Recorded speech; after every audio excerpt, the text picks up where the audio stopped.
Alright, what's going on, guys? Today I'm going to be giving my MLB DraftKings picks for Thursday, July 20th. We got a pretty small slate on this Thursday, only a 5-game slate, so our options are really limited today. Pitching is also really weak on this slate. You don't have really many options that you really feel good about. Up top, you got Bumgarner. I definitely think he's going to be the top option, the chalk play. And then after that, it gets pretty thin in my opinion, but there are a couple guys that I do like on the slate. And there are some cheap bats as well that I think it makes Bumgarner pretty easy to fit in. So that's definitely the way that I'm going to be looking to attack this slate. And yeah, let's go ahead and get started. Alright, so like I said, I definitely think that Madison Bumgarner is your top option today. He is the clear cash game play. If you are playing cash games today, just lock in Bumgarner. He's in the best spot, pitching at home against the Padres. This is such a good spot for Madison Bumgarner. I do believe he just pitched against this team in San Diego and didn't have that great of a game. Pitched against them in his first game off the DL. Only had 16 DraftKings points, which isn't great. But if you look at Bumgarner's history against this team, he has absolutely dominated them in the past. So far in 86 at-bats against the Padres, they've only got 15 hits against Bumgarner, so they're only hitting a 174 average against him. In those 86 at-bats, the Padres have struck out 21 times. So Bumgarner has definitely got the strikeouts in the past against him. He's got a decent K rate against them. We know this team strikes out a ton versus lefties. So far this year, they're striking out 25.7% of the time. And offensively, this team's pretty atrocious against lefties, only hitting a 217 average and a 281 WOBA, which definitely ranks towards the bottom of the league. So this is a great spot for Bumgarner. Vegas agrees with me as well. The Padres are only implied to score 2.9 runs, which is the lowest on the slate. Bumgarner is a heavy favorite, a minus 195 favorite. So he's in a great spot. He's definitely going to be chalky, but for good reason. He has the upside here, so you can definitely roster him in tournaments. For cash games, he is the #1 play. I'm expecting Bumgarner to have a great game here. I know he did pitch rough against this team in his first game off the DL, but he's ready to go now. He's got one game under his belt, so now he's going to be feeling good about himself. So I love Madison Bumgarner today as my SP1. Just think, if you're playing cash, lock him in. If you're playing tournaments, he has the upside as well. So I love Madison Bumgarner today, and I'm going to be locking him in as my SP1 at 11,800. Since we did pay him for Bumgarner, it's going to be really hard to fit in those top tier guys like Severino or Michael Fulmer. I can't really fit those guys in just because there's not enough salary. So I am going to have to look towards the mid-range for my SP2. And this is definitely where it gets tricky. There aren't many SP2s that I really feel good about, that I really feel confident in. But there is one guy that I definitely think stands out. That's Brandon McCarthy at just 6,600, getting a matchup against the Braves. Now, McCarthy, he has definitely been pretty bad as of late. This guy's really struggled in his last few games. In his last 3, he's actually put up negative 0.9, 8.7, and 2.5 DraftKings points. So he has really been struggling. But he definitely is in a good spot here. Although the Braves don't really strike out, they're not really a team you're going to fear. And I believe Freddie Freeman got hurt yesterday on Wednesday, so he might actually be out of the lineup. Let me just look at their projected lineup real quick. Freddie Freeman, he's in there, but he is questionable, so he might be out of the lineup. Just looking at Vegas right now, the Braves do have a very low team total at only 3.2 runs, and McCarthy is a heavy favorite at minus 214. So he has that going in his favor. So he should definitely be able to get a win here. The Dodgers should definitely be able to rough up Fulte. Fulte really struggles against lefties. The Dodgers do have some really good lefty bats, so they should definitely give McCarthy some run support. So I think he's in a good spot here. He could definitely get me 15 to 20 DraftKings points in this spot. And if he does that, that's great for just 6,600. We're not going to need much from him to return value on that salary. So I really like Brandon McCarthy today as my SP2. He's very cheap. This is definitely a nice spot against the Braves, especially if Freddie Freeman's going to be out of the lineup. I think McCarthy can have a very solid game here, definitely return value on his cheap salary. So I like Brandon McCarthy today as my SP2 at just 6,600. When you plug in Bumgarner and McCarthy as your two pitchers, that leaves you an average of about 4K remaining per player, a little bit less than that.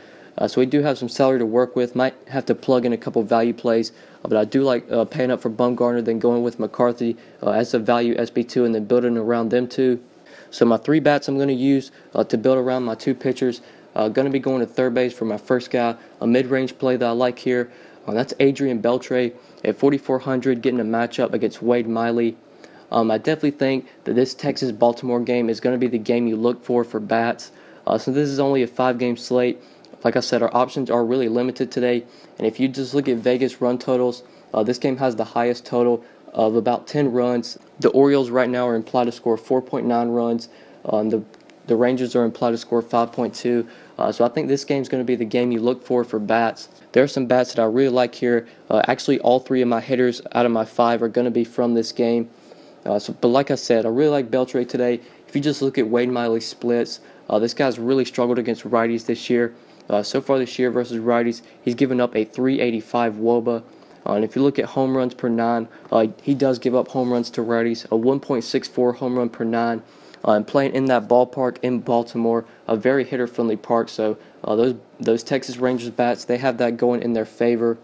And then Miley, he also gets hit very hard versus righties, 49.2% medium contact and 32.8% hard contact. So this is a good spot for the Rangers. Playing in that ballpark in Camden Yards, a very hitter-friendly park. And Wade Miley has been pretty bad this year, especially against righties. So I really like some of these Rangers bats, specifically their right-handed guys. And I'm going to get some exposure to their offense with Adrian Beltre at third base for just $4,400. I definitely think that he is too cheap for the specific matchup. So I like him at the mid-range at third base. And then my final 2 plays going to be going to the outfield. 2 value plays I like here, 2 guys under 4K.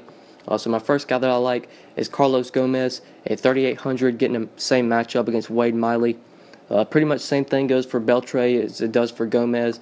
Wade Miley just really struggles with righties. And these Ranger bats are very cheap. We're going to need these cheap bats if we want to pay up for Bumgarner today, which is something I recommend. So like I said, I'm definitely going to be looking towards this game for my hitters.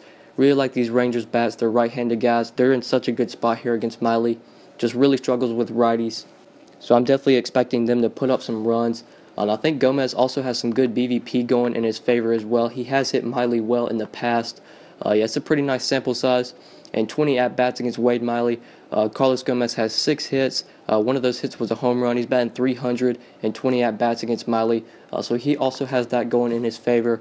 I really like Carlos Gomez today for value at just 3,800. We're going to need these value plays if we want to play Bumgarner. So definitely look towards Carlos Gomez if you're looking for some value at outfield. And then my final play, another value play I like, just 100 less than Gomez, is going to be Adam Jones at 3,700, getting a matchup against Cole Hamels. Looking towards that same game in Baltimore. Like I said, I think this game is going to be the game you look toward for some of your batters. A lot of these bats in this game are in very good spots. That goes for Adam Jones. Cole Hamels is a guy that's kind of been up and down this year. He's had his good games, but he's also got hit pretty hard this year, especially versus righties. If you look at hard contact this year versus right-handed hitters, he has really been giving it up. 48.2% medium contact to righties and a 38.9% hard contact to right-handed hitters.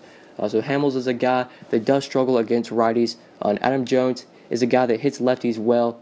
He's going to be getting the platoon advantage. So that he has that going in his favor. And I think that Jones is in a good spot here. And it's just 3,700. I absolutely love that price tag for him. So I like Adam Jones today as well for outfield value. If you're looking for value in the outfield, you can definitely consider him for just 3,700. He is in a good spot here against Cole Hamels. So I like Adam Jones as well in the outfield for value at just 3,700. And yeah, guys, these are my 5 plays for tonight. I went with Madison Bumgarner, Brandon McCarthy, Adrian Beltre, Carlos Gomez, and Adam Jones. When you plug these 5 guys in your lineup, that still leaves you an average of nearly 4K remaining, $3,900 per player. So you do have some salary to work with. Just plug in a couple value plays. Like I said earlier, I like that Texas and Baltimore game for bats. A lot of those bats in that game are very cheap. Jonathan Scope, he's just 4,200. Mark Trumbo's 4K. Mancini's only 3,700. Like him. LaCroix, if you're looking for a catcher, cheap catcher, he's 3.3. Like I said, I like Gomez. Mike Napoli's only 4K. Ellis Andrus only 4.4. So look towards that game for some value bats to build around this 5. And you can make a lineup around this 5. Or if you want to get my full lineups, be sure to follow me on Twitter at the DFS_GOAT. My lineups are $5 a day, or you can get a week of lineups for $25. So message me on Twitter if you are interested in that. Or if you just have any questions about the slate or need to ask me something, you can contact me on Twitter as well at the DFS_GOAT. I am pretty active on Twitter, so just hit me up there if you have any questions at the DFS_GOAT. But yeah, that's pretty much it, guys. Thank you so much for watching. Please be sure to like the video and subscribe if you enjoyed. If this is your first time on my channel, please be sure to subscribe. I do upload these videos pretty much every day, so I'd really appreciate it if you would subscribe. And if you never want to miss out on any videos, if you actually scroll down to where the subscribe button is, there is a little bell icon. If you click that little bell, that'll actually notify you every time I upload. So be sure to do that as well if you never want to miss out on any videos. And yeah, that's pretty much it, guys. Thank you so much for watching, and we will see you in the next video. Good luck tonight, guys. Peace.